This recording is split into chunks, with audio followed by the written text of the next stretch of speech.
lesson. Today we have lesson 21. And I want to let you know that we are soon going to finish this class, and today will be the last class when we learn new things. And after that, we'll have a few more classes, maybe 3 or 4, when we will do revision. So I'll be giving you homework about things that we have learned before, starting from alphabet and finishing with the verbs. Yeah, but today is the last class when we learn new things. Basically, I have already more or less finished, or I already explained everything I wanted to explain within this class. And hopefully,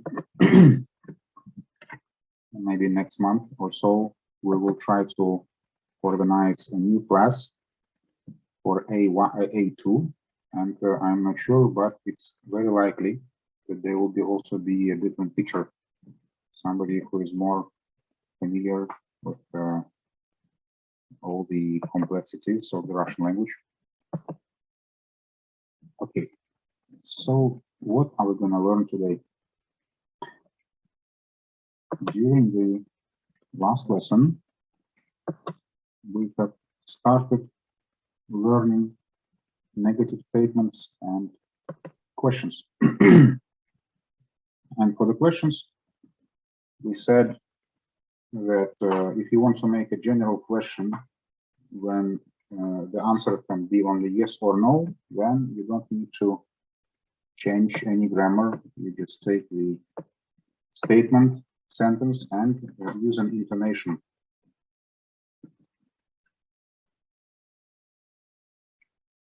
I'll give you an example one more time.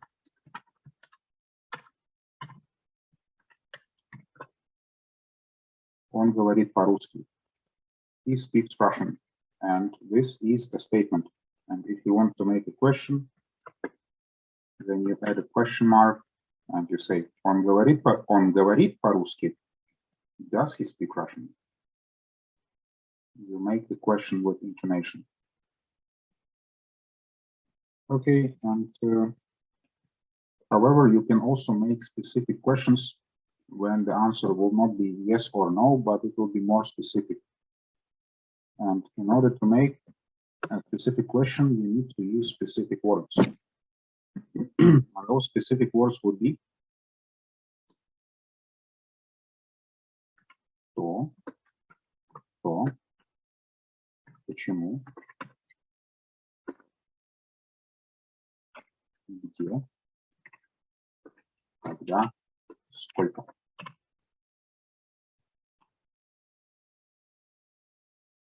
And we will learn how to make sentences with these words.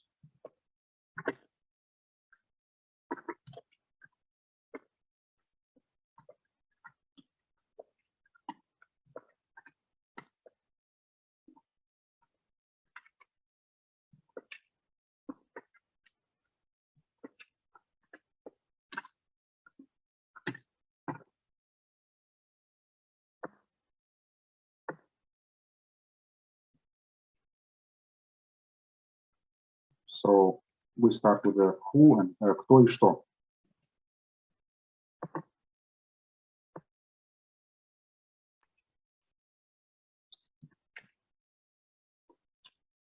These words are useful. For example, if you encounter something that you don't know what it is called in Russian, for example, you encounter a pen and you don't know what it is called, then you can ask in Russian language, what is this? And you say, you're pointing with your finger on that subject and you say, что это?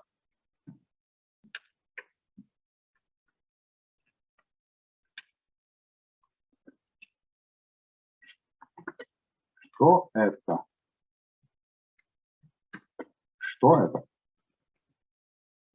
Direct translation to English would be, what is this? What is this? You don't have the verb to be, here because in Russian language we normally don't use the verb to be. So the is skip. What is this? Что это? And when you want to ask about the person, I want to ask who is this? Who is that person? Who is that? Who is that? Or who is this? You ask the question, кто это?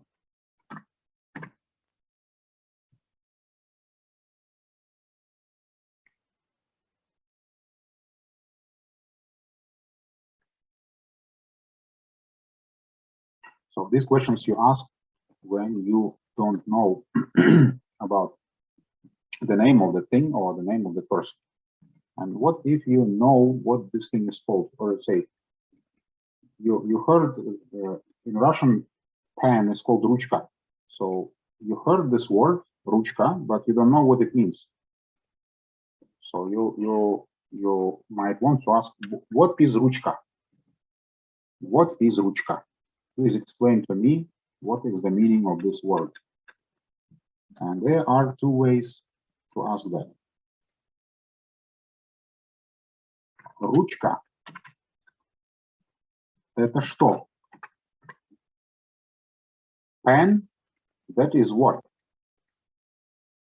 Ручка, это что?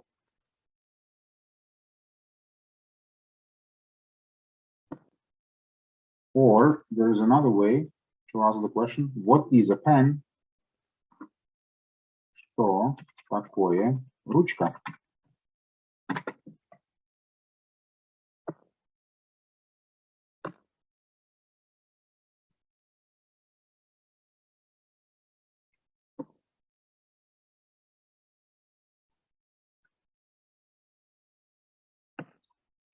If you hear somebody's name, for example, you hear the name Ivan, and you want to ask who is Ivan, then you can ask in this way. Ivan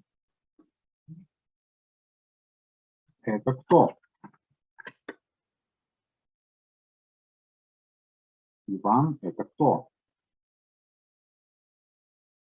You can see in when you talk about things, there are two ways to ask the question. What is a pen? And also, there are two ways to ask about a person. You can also say Иван. Кто такой Иван? However, the second way is grammatically correct, but it is a little bit impolite. So, although it is possible to ask this question, but I suggest you don't ask this question. So when you talk about people, you only limit yourself to these two options.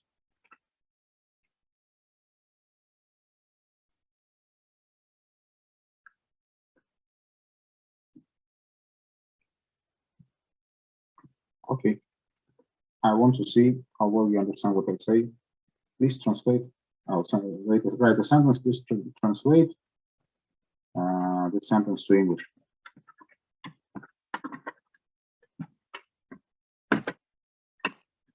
What does this sentence mean? Please write in the chat.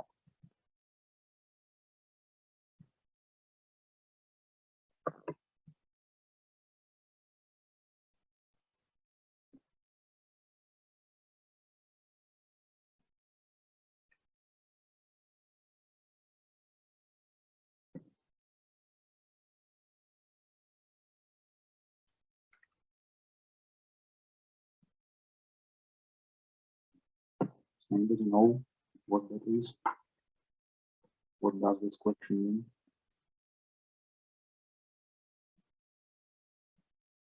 Exactly, that means what is Russia? What is Russia? And the answer would be Russia is a country. It would be Россия – это страна.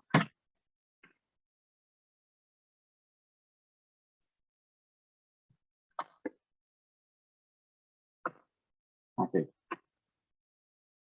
So let's move on to the next question word.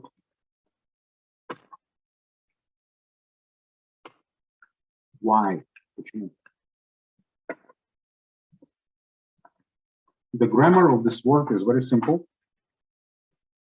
How you create a question with this word. You take a statement, whatever statement you want. He is a teacher. He is a teacher. Он учитель. This sentence means he is a teacher. And then if you want to ask who is a teacher, then you just add the word почему in front. Почему он учитель?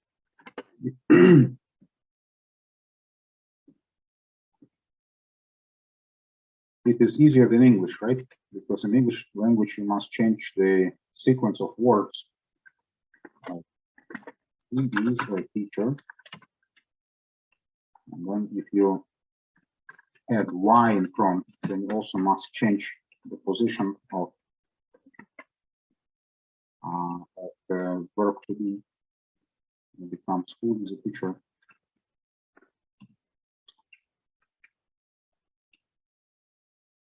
And in Russian language, you just take the normal statement, positive statement, add почему in front.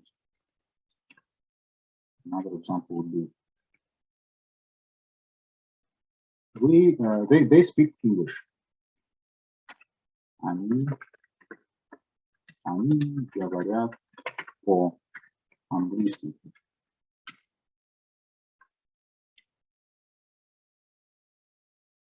And then if you want to say why do they speak Russian, say почему они говорят по-английски.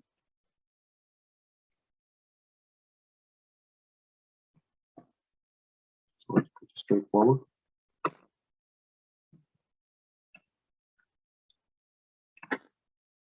I think there is nothing more. There is nothing more that I should explain about the word почему. It's just that please note that the stress is at the end. Почему? Почему? Почему?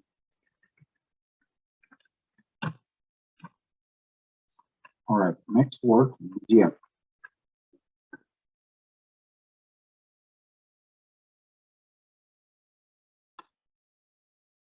Means where, and also an example, where do you live? Where do you live? In Russian language, you would write it in this way. Где вы живете? During the previous lessons, we learned how to conjugate verbs. So you should be able to make this phrase already, and you just add где in front. Где вы живете? Then if you want to ask, where do you work? Then you do it in a similar way. You say, где вы работаете? Где вы работаете?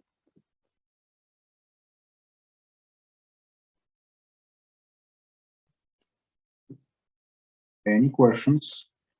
Please ask me. If everything is clear, that's great. If you have questions, it's better if you ask me so that I can answer.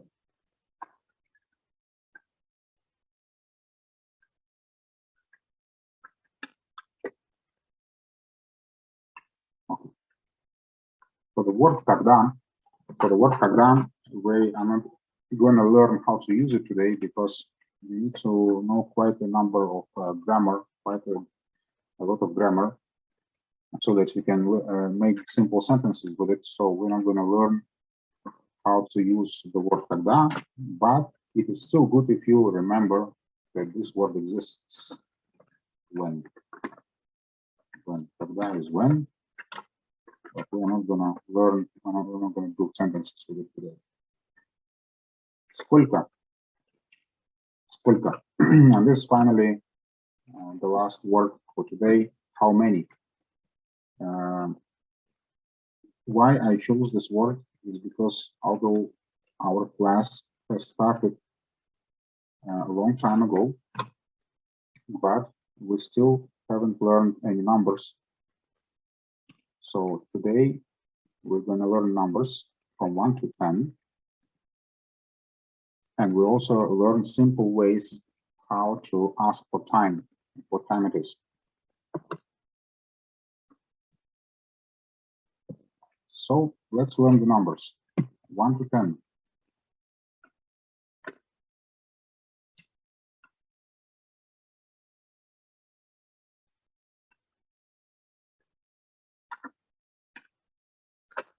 Один. 1 is один. 2. 2. 2. 2. 3 is 3. 3. 3. I believe number 3 is very difficult to pronounce for foreigners because we have the soft R. Ri. Difficult to pronounce.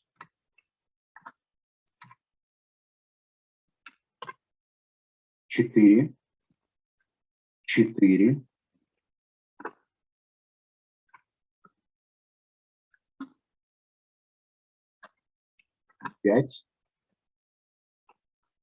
5. 5.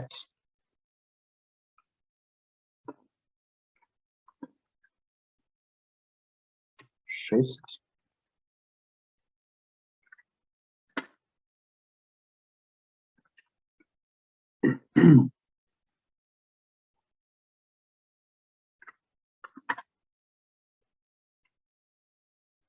7. 7.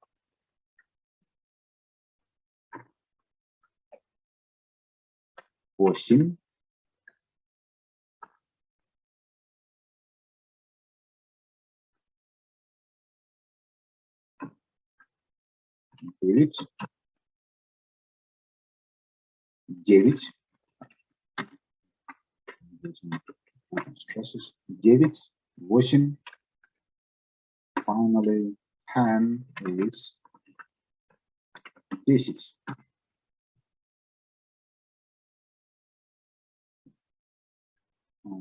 I think it is also good if you learn how to say 0.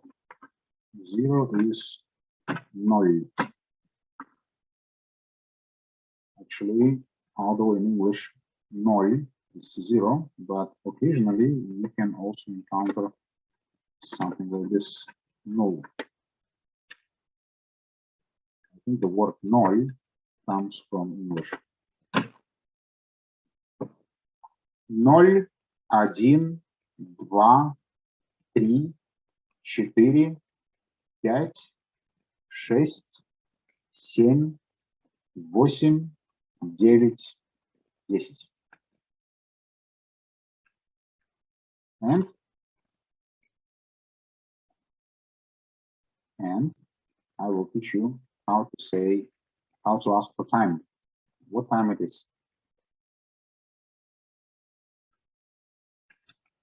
I'm not sure whether we have learned this word before or not, but time in Russian is время.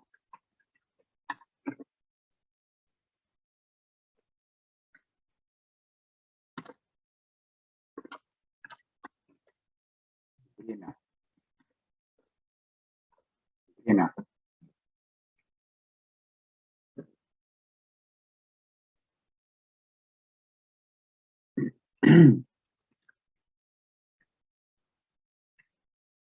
Yeah, if you want to ask what time it is,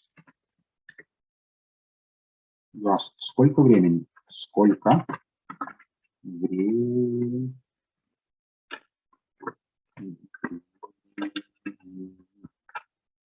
Сколько времени?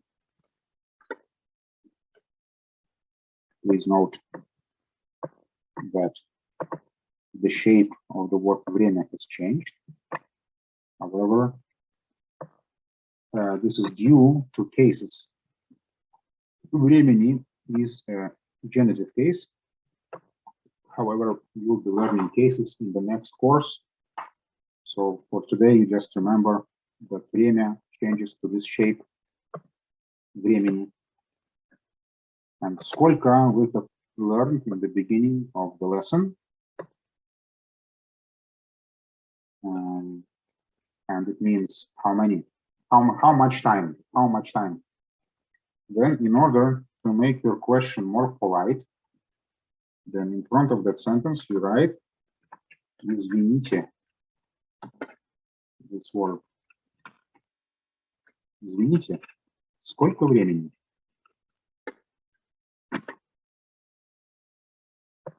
Извините, сколько времени? Извините. Извините means excuse me. Excuse me. Извините, сколько времени? It means excuse me, what time is it? And then the answer. We only learn simple answers when you will be able only to say the how many hours it is, and not how many minutes.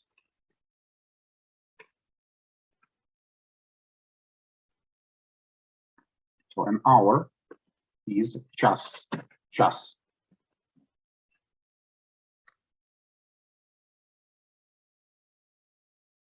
Час means an hour. And in English language, actually there are two words which have a different meaning. One of them is hour, one is o'clock.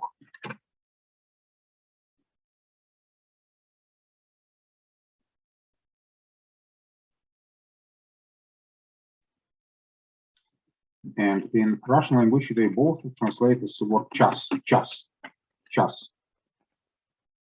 Okay, and then if you want to answer, now it is 1 o'clock, then you say один час. It means 1 o'clock.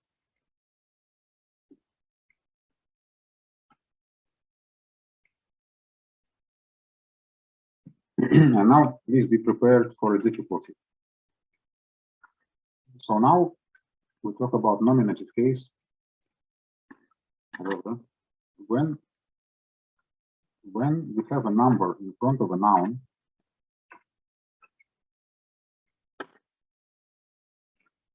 then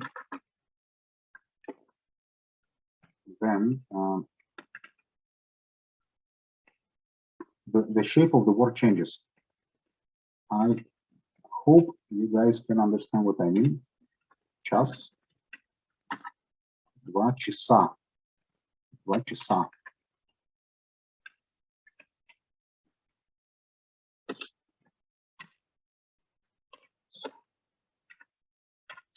Часов. Часов.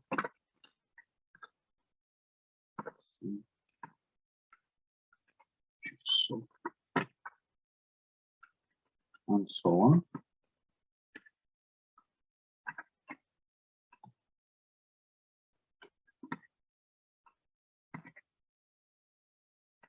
And you see that now, depending on what time it is, there are 3 different shapes of how to say час.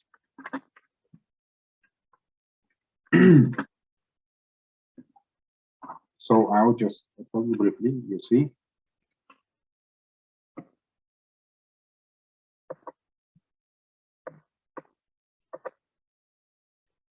So I apologize, I just must go out for a second. I'll come back straight away.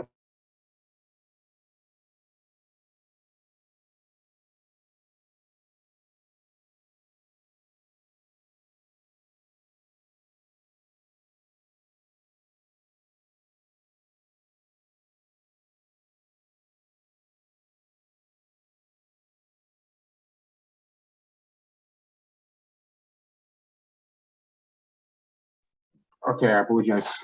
I'm back. When you have a noun, and then you put a number in front of it, then if the number is 1, then you can use the noun in the original form. If the number is 2 to 4, so 1 is original form.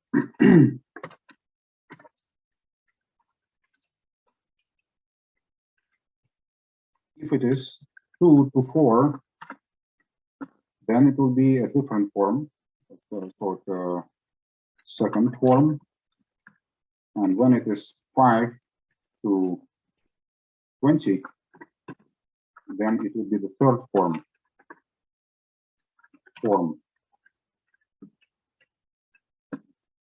And it applies to all nouns, not only hours. And since we're not going to learn cases in this course, but I'm not going to explain to you why we need to have this ending chas or of.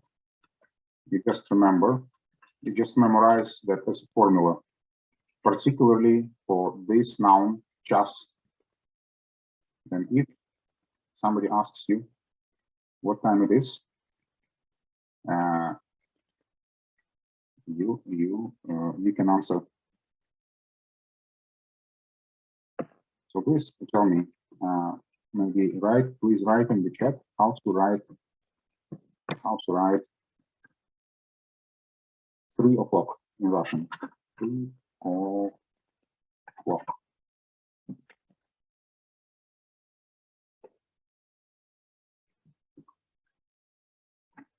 Hope somebody is paying attention. 3 часа. Yes, 3 часа. And can you tell me what time is it now in your country? Please tell me what time is it now in your country? If you have more than 10 o'clock, then 11 is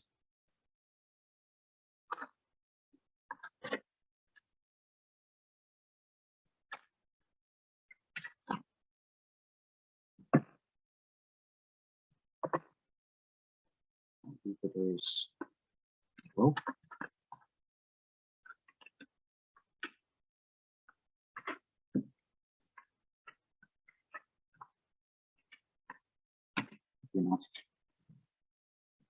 Okay, Emil has 12 o'clock.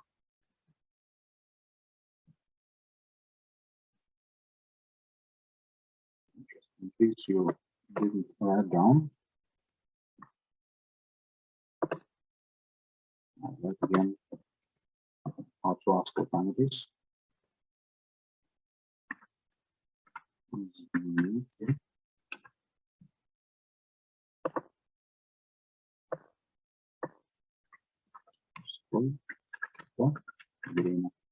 Время. Извините, сколько времени.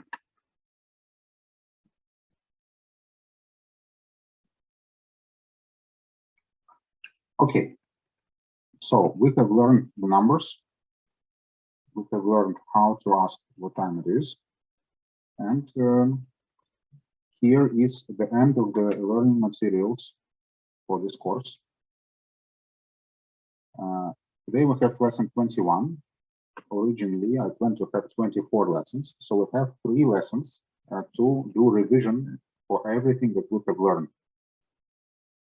So I'm going to give you homework, and the homework will be bigger than I normally give you.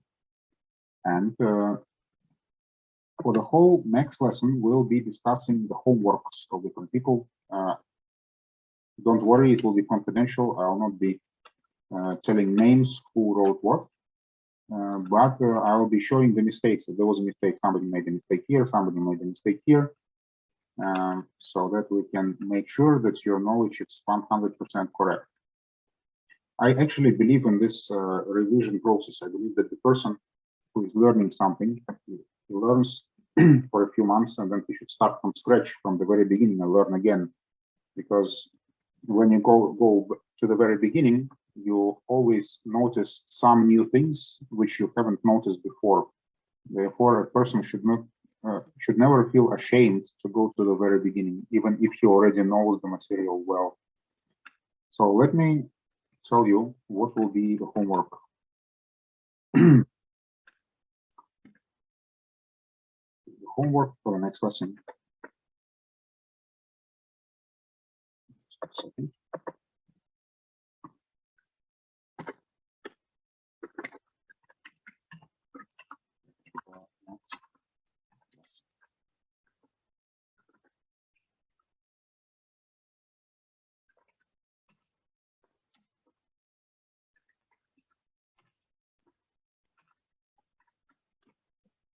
Please handwrite the Russian alphabet. I know that you know it well, but many people make mistakes when they write the shape of the letter. So I believe that even after many lessons, there still might be some misunderstandings. What should be the shape of the letter? Therefore, I ask you to write it to me by hand and also in the correct sequence. A, B, V, G, D, E, J, Z, E, K, K. If you don't remember the Russian sequence of the Russian alphabet now, then I suggest you learn it. Maybe you can take time, maybe every day you learn a few letters, and then in a week or maybe in 2 weeks you'll remember the whole sequence because it's important. So handwrite the Russian alphabet. First. Then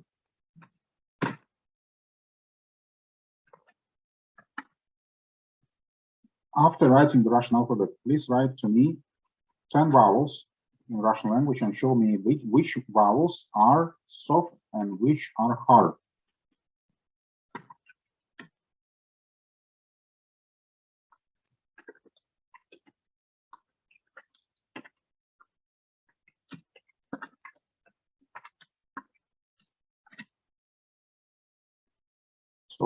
So there will be an alphabet, and then the next step, you write me all the vowels and tell me which are hard vowels and which are soft vowels. Then third,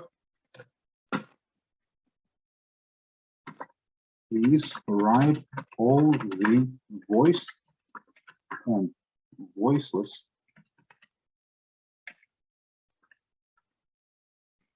consonants. So there will be 3 pieces of work.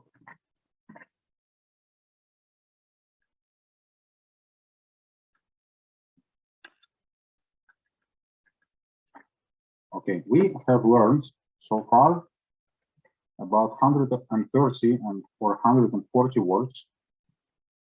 And then your next task will be pick up any 15 words, the ones you like the most, or the ones pick up any 15 words and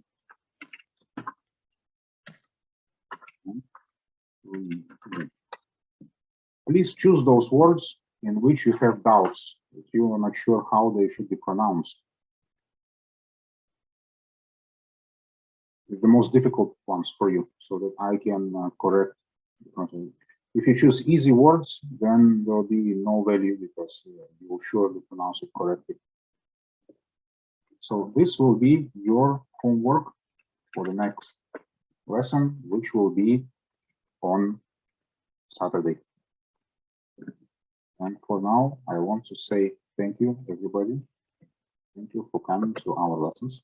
It was a pleasure to have you. See you again on Saturday. Bye-bye.